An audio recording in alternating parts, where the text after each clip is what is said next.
Hi, I'm Glenn Rogers, and this is Biblical Insights.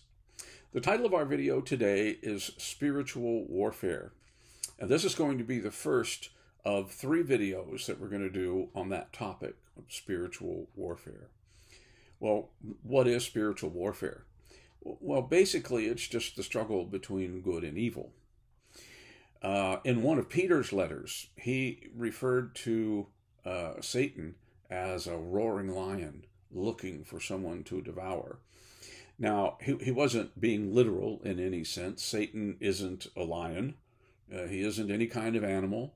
He isn't any kind of physical creature or being. He's a spiritual being who turned away from good to become evil, and he leads the spiritual forces of evil. In other words, other spiritual beings who turned from God to be evil.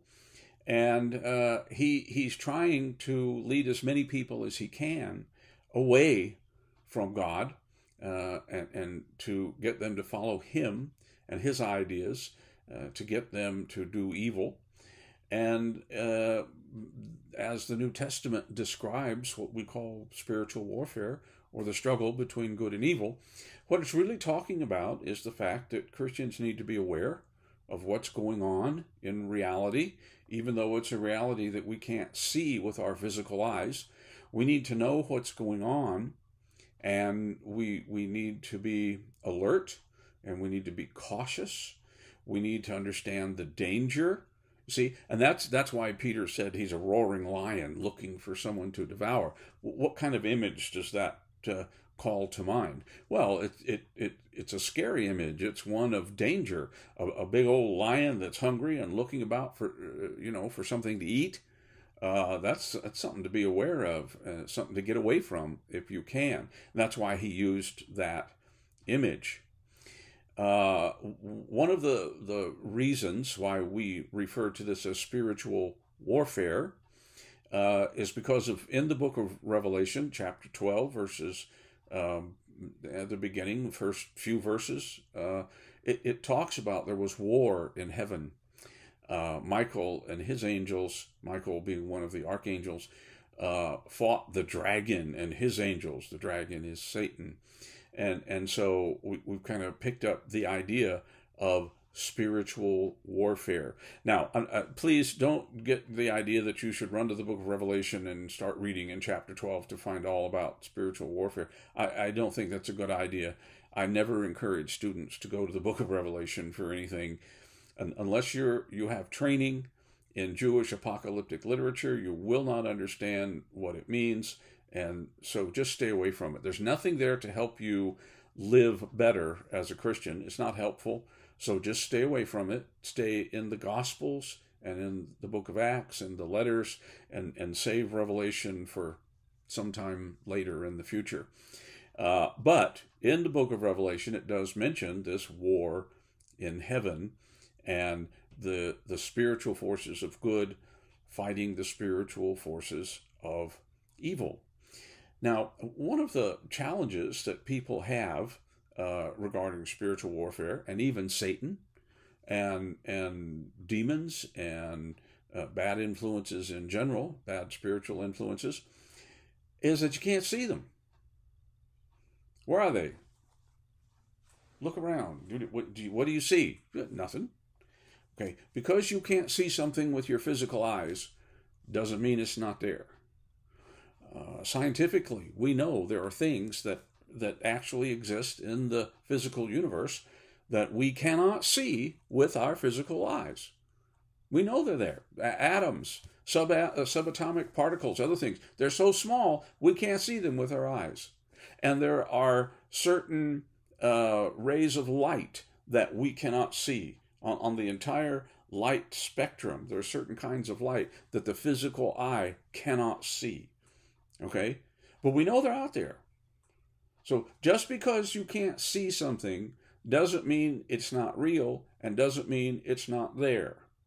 Just because you can't see the spiritual forces of good and evil doesn't mean that they're not there and they're not real. I want to go to a text now in the Old Testament, and it's from 2 Kings chapter 6. And we're going to read verses 15 through 17. But let me kind of set up the story. The enemy of Israel at this time is Aram, sometimes called the Arameans. And the king of Aram was causing all kinds of problems for Israel. But there was a prophet in Israel. His name was Elisha. And God was letting Elisha know what the king's plans were. And so every time the king would get his army and go somewhere and try, nothing, there was nobody there to fight. There was nothing to happen. It was all a big disaster. And this was getting very frustrating for the king. And he says, how are they doing this? How do they know what I'm going to do before I do it? And so they said, well, excuse me, there's a prophet in Israel. It's a guy named Elisha, and he seems to know ahead of time what's going to happen. And so he tells the king of Israel, don't go there, don't go there. And so when you show up, nobody there. So the king of Aram says, well, we got to get that guy. Okay, so find out where this Elisha is and go get him. And so they send out some spies, and they find out where Elisha is, and they go back to the king of Aram, and they said, okay, we know where he is, so you go get him. Apparently, it doesn't occur to them that Elisha would probably know that, just like he knew the other things. But anyway, they really need to get Elisha out of the way, and so they're going after him. Elisha's not terribly concerned about this, but one morning, his servant gets up early to go out and take care of some things. And when he goes out, he looks around and he sees the king of Aram and all of his forces out there. And he goes, oh boy, we're in trouble now. So he runs inside to tell Elisha what's going on. So I want to pick up the reading there in verse 15 of 2 Kings 6. It says, when the servant of the man of God got up and went out early the next morning, an army with horses and chariots had surrounded the city. Oh, my Lord, what shall we do? The servant asked. Don't be afraid, the prophet answered. Those who are with us are more than those who are with them. And Elisha prayed, O Lord, open his eyes so he may see. Then the Lord opened the servant's eyes, and he looked and saw the hills full of horses and chariots of fire all around Elisha. You see, even though the servant, Elisha's servant, couldn't see the spiritual forces, they were there. And there were more of them than there were of the bad guys. And they were there to protect Elisha. So he wasn't afraid. Nothing to be afraid of here. He was there to protect them. Imagine how that servant must have felt to look and to see, where a few moments ago he looked and saw nothing, and now, after Elisha prays and says, open his eyes, Lord, so he can see, he sees, and they're surrounded by the spiritual forces of good, chariots of fire. See, now, I'm going to suggest that was the image that God wanted him to see. He projected that so that he would be able to make sense of what was going on. And so it was in the context of spiritual warfare. The bad guys had horses and chariots. And so to help the servant understand that there were spiritual forces protecting Elisha, he made them look like horses and chariots of fire. They looked the same as the enemy, but there were more of them. Okay, now, are the spiritual forces out there really horses and chariots of fire? Probably not. But when God is trying to help us understand, he uses language and he uses images and things like that we will be able to make sense of based upon our experiences in the physical world.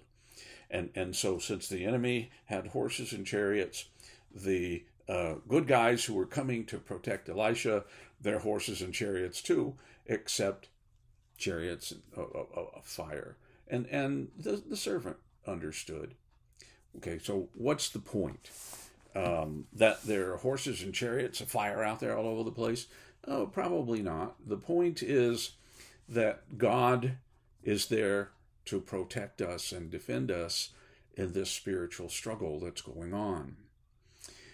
One of the things that we learn in the New Testament, excuse me, is that spiritual beings were created to serve and protect God's people because Satan wants to hurt us.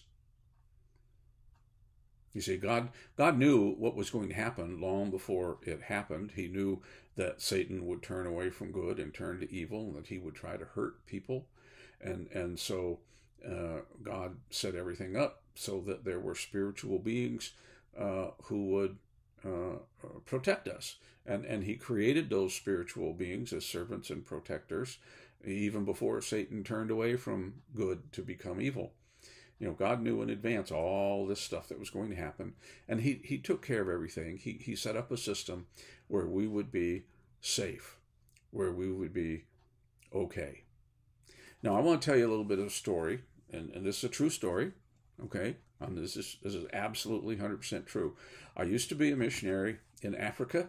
I was a teacher at the Nigerian Christian Bible College in a small village called Ukbum, which was just outside of Abak, which was not far from Uyo, which is the capital of Akwa Ibom State. And we had about 180 students who lived there in residence on our campus, and I was one of the teachers of Bible and ministry. And so one day in class, in a morning class, we were talking about the Gospels, and of course the Gospels are full of stories about demons being cast out, and we got to talking about demons.